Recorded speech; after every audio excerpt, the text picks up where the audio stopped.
নমস্কার। আজকে আমরা আলোচনা করব যে কোন রাশির জাতকের কোন কালার শুভ। আপনি কি করে জানবেন যে আপনার কোন কালারটা শুভ? দেখুন, জন্মছকে প্রথম কথাই হচ্ছে, আমরা যদি কেপি সূত্র মানি, তাহলে যে কোনো রাশির ষষ্ঠ, অষ্টম, দ্বাদশ ভাব কিন্তু খারাপ। প্রথমে আপনাকে আপনার জন্ম তারিখ, সময় দিয়ে এবং জন্মস্থান থেকে আপনি আপনার রাশি জানবেন। তো যে কোনো রাশির এই ষষ্ঠ, অষ্টম, দ্বাদশ এই তিনটে ভাব কিন্তু অশুভ আমরা মানি কেপি সূত্র অনুযায়ী। তাহলে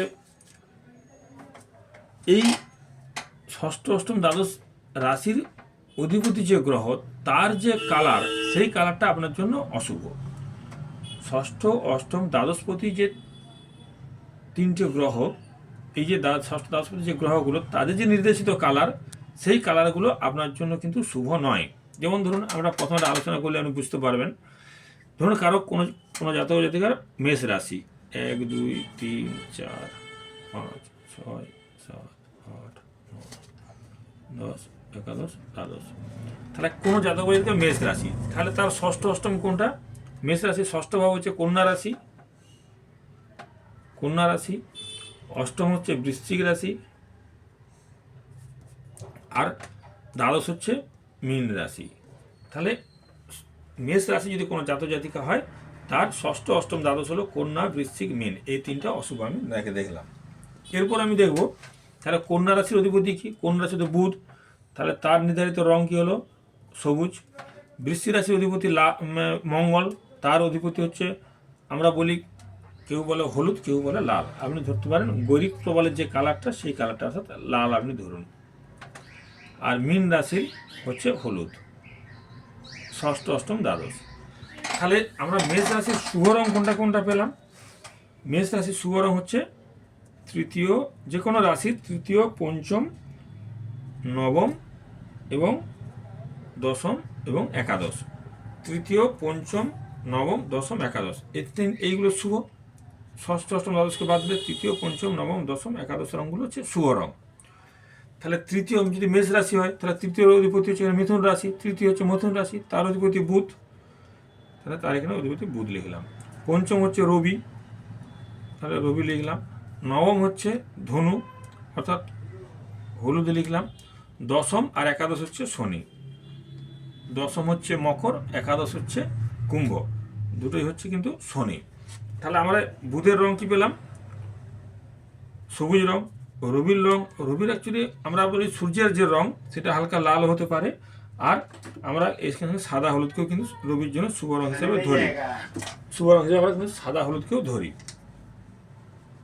আর বৃহস্পতির রং, বুধ, রবি, এটা হচ্ছে বৃহস্পতি, ভুল লিখেছিলাম। নবম হচ্ছে বৃহস্পতি, হচ্ছে ধনু, অধিপতি বৃহস্পতি, তাহলে তার রং হচ্ছে হলুদ।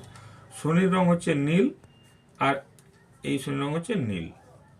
দেখুন, তাহলে আমরা ষষ্ঠ, অষ্টম, দ্বাদশ হিসেবে পেলাম সবুজ, লাল, হলুদ, এই তিনটা অশুভ রং। এগুলো হচ্ছে অশুভ রং। শুভ রং কি পেলাম? শুভ রং পেলাম 3 5 9 10 11, অর্থাৎ বুধ, রবি, বৃহস্পতি, শনি। তাহলে সবুজ, হলুদ, নীল, আর শনি হচ্ছে নীল, শনির কালার হচ্ছে নীল। তাহলে এবার দেখুন, আমরা হলুদকে আমরা পেয়েছিলাম দ্বাদশে ছিল হলুদ, দ্বাদশপতি, সে হলুদ হচ্ছে আপনার অশুভ। আবার ধনু হচ্ছে নবমপতি, তাহলে সেই হিসাবে কিন্তু শুভ, অর্থাৎ এটা হচ্ছে ধনু রাশির ঘর। তাহলে অধিপতি বৃহস্পতি, তার রং হচ্ছে বৃহস্পতি, তার রং হচ্ছে হলুদ। নবম ভাব হচ্ছে ধনু রাশির ঘর, অধিপতি বৃহস্পতি, তার রং হলুদ। তাহলে আমরা দ্বাদশপতি হিসাবে এখানে হলুদকে পেলাম, আবার ধনু রাশি নবমপতি হিসেবে হলুদকে পেলাম। তাহলে এখানে দুটো রঙকে পেলাম, একটা হচ্ছে নবমপতি, একটা দ্বাদশপতি। নবমপতি হিসেবে শুভ, দ্বাদশপতি হিসেবে অশুভ। তাহলে এইখানে আমরা হিসাব করবো কি, তাহলে এই হলুদ রঙটা আমরা শুভ না অশুভ ধরবো, তখন এই হলুদ রঙকে আমরা শুভ ধরবো, নবমপতি হিসেবে শুভ, তাহলে শুভ ধরবো। তাহলে এর সঙ্গে আমরা কি করবো, হলুদের সঙ্গে সাদা যোগ করে, তাহলে হলো হালকা হলুদ। তাহলে এই ব্যক্তির জন্য, মেষ রাশির অধিপতির জন্য হালকা হলুদ রং শুভ, কিন্তু ডিপ হলুদটা অতটা শুভ নয়। তাহলে আমরা যেহেতু দ্বাদশপতি প্লাস নবমপতি দুটোই, দ্বাদশপতি হিসেবে অশুভ, নবমপতি হিসেবে শুভ, দ্বাদশপতি হিসেবে অশুভ আর নবমপতি হিসেবে শুভ, তাহলে এটা আমরা পাবো হালকা নীল। তাহলে এর রংটা কি হলো? হালকা হলুদ। দ্বাদশপতি হচ্ছে বৃহস্পতির রাশি, হলুদ।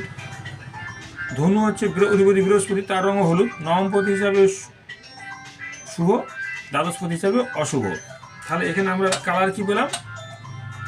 হালকা হলুদ। তাহলে মেষ রাশির জাতক জাতিকের জন্য শুভ রঙ আমরা কি পেলাম?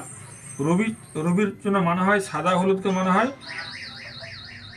সাদা হলুদ বা সূর্যের যে রং, এটা হচ্ছে রবির জন্য শুভ। আর দ্বিতীয় রং শুভ হলো কি? হালকা হলুদ। আর তৃতীয় রং হলো হালকা নীল। তাহলে মেষ রাশি জাতি জাতিকের জন্য হালকা হলুদ, হালকা নীল এবং ওই সূর্যের যে রং পঞ্চমপতি হিসেবে শুভ। তাহলে সূর্যের যে রং হালকা যে উজ্জ্বল ভাব, সেই কালারটা শুভ আমরা ধরলাম। তাহলে মেন কথা হচ্ছে, যখন দেখবেন যে দ্বাদশপতি নবমপতি দুটো রাশি হয়ে যাচ্ছে, তখন সেটা হালকা কালার পরতে হবে, ডিপ কালার পরা যাবে না। এইভাবে প্রতিটা রাশির আমরা বের করতে পারবো যে কার কোন কালার শুভ। এবার দেখুন, অনেক সময় আমরা দেখি এই শুভতা ভাবলাম। এবার দেখুন মেষ রাশির অধিপতি ধরুন, এখানে মেষ রাশির পঞ্চমপতি হচ্ছে সিংহ রাশি, অধিপতি হচ্ছে রবি। এই রবি ধরুন তুলায় বসে আছে, নিচ্ছস্ত অবস্থায় আছে। তাহলে মেষ রাশির পঞ্চম ভাব হচ্ছে সিংহ রাশি, তার অধিপতি রবি। সেই রবি ধরুন তুলা রাশি নিচ্ছস্ত আছে। তাহলে কি হবে? তাহলে এই রবির তো পঞ্চম ভাব, তাহলে শুভ, কিন্তু এই রবির রং কিন্তু এর জন্য শুভ নয়। এই কারণেই রবি হচ্ছে নিচ্ছস্ত আছে। তাহলে যে আপনার জন্য যে রাশি অনুযায়ী যে রংটা আপনার জন্য শুভ ধরা হবে, সেই গ্রহের অধিপতি যদি নিচ্ছস্ত বা দুর্বল থাকে, তাহলে সেই রং কিন্তু কখনোই শুভ আপনার জন্য নয়। মেষ রাশি, তার পঞ্চম শুভ হচ্ছে সিংহ রাশি, রবি।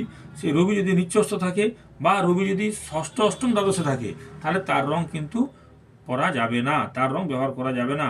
পঞ্চমপতি হিসাবে রবি আপনার শুভ, কিন্তু সেই রবি যদি নিচ্ছস্ত থাকে বা ষষ্ঠ রাশি থেকে যদি ষষ্ঠ অষ্টম দ্বাদশে থাকে, তাহলে সেই রং ব্যবহার করা যাবে না, সেই রং আপনার জন্য কিন্তু তাহলে শুভ নয়।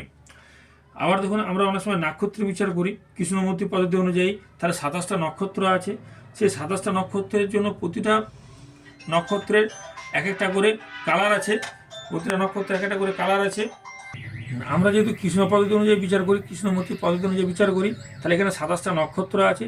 27টা নক্ষত্রের তাহলে 9টা গ্রহ আমরা পাবো, এক একটা গ্রহে 3টে করে নক্ষত্র, তাহলে আমরা 9টা গ্রহ পাবো।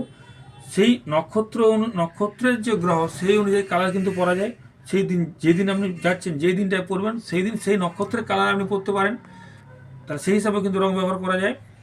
27টা নক্ষত্র, তার যে 9টা গ্রহ, তাহলে 9টা গ্রহের 9টা রং আছে বা 9টা কালার আছে। আপনার যেদিন যে নক্ষত্র পড়বে, সেই দিনের সেই নক্ষত্র অনুযায়ী আপনি শুভ রং বা শুভ কালার হিসেবে সেই ড্রেস পরতে পারেন। আবার যাদের ধরুন রাশি কোনো রকমভাবে বিচার করা যাচ্ছে না, তাদের জন্ম তারিখ জানেন, তাহলে জন্ম তারিখকে যদি আমরা অ্যাড করলে আমরা তার ডেস্টিনি নাম্বার পাই। আপনার পুরো জন্ম তারিখটাকে যদি আপনি অ্যাড করেন, করলে একটা সংখ্যায় আসবে, সেটার থেকে আপনি কী পাবেন? ডেস্টিনি নাম্বার পাবেন। সেই ডেস্টিনি নাম্বার অনুযায়ী আপনি কালার ব্যবহার করতে পারেন। যেমন 1 হচ্ছে রবি, তাহলে তার কালার হচ্ছে সাদা হলুদ বা সূর্যের যে রং, এই রঙগুলো শুভ। যেসব জাতিকার ডেস্টিনি নাম্বার 1 তাদের শুভ রং হচ্ছে সাদা হলুদ সূর্যের রং। 2 অর্থাৎ চন্দ্র, 2 ইন্ডিকেট করে চন্দ্র, তাহলে চন্দ্র হচ্ছে রূপলি রং বা ঝকঝকে সাদা যেটা আমরা বলি, সেটা হচ্ছে চন্দ্রের রং। যাদের ডেস্টিনি নাম্বার 3 হবে, 3 হচ্ছে বৃহস্পতি, তার রং হচ্ছে হলুদ। 4 ডেস্টিনি নাম্বার, তার হচ্ছে অধিপতি হচ্ছে রাহু, তাহলে তার অ্যাশ কালার বা বাদামি রং। পঞ্চম ডেস্টিনি নাম্বার যদি 5 হয়, তাহলে তার নির্দেশিত রং হচ্ছে, তার নির্দেশিত গ্রহ হচ্ছে বুধ, তাহলে বুধের রং হচ্ছে পান্না বা যেগুলো সবুজ রং, তার জন্য শুভ। যার ডেস্টিনি নাম্বার 6, তার হচ্ছে হালকা তুঁতে রং বা ক্রিম কালার যেটা আমরা বলি, সেটা শুভ, কারণ 6 ইন্ডিকেট করে ভেনাস অথবা শুক্রকে ইন্ডিকেট করছে, তাহলে তুঁতে অথবা ক্রিম কালার। 7ম, যার ডেস্টিনি নাম্বার 7ম, তার ডেস্টিনি নাম্বার 7ম হবে, তার হচ্ছে অধিপতি হচ্ছে কেতু, তাহলে তার নির্দেশিত রং হচ্ছে ধূসর রং বা ওই অ্যাশ কালার টাইপের ধূসর রং।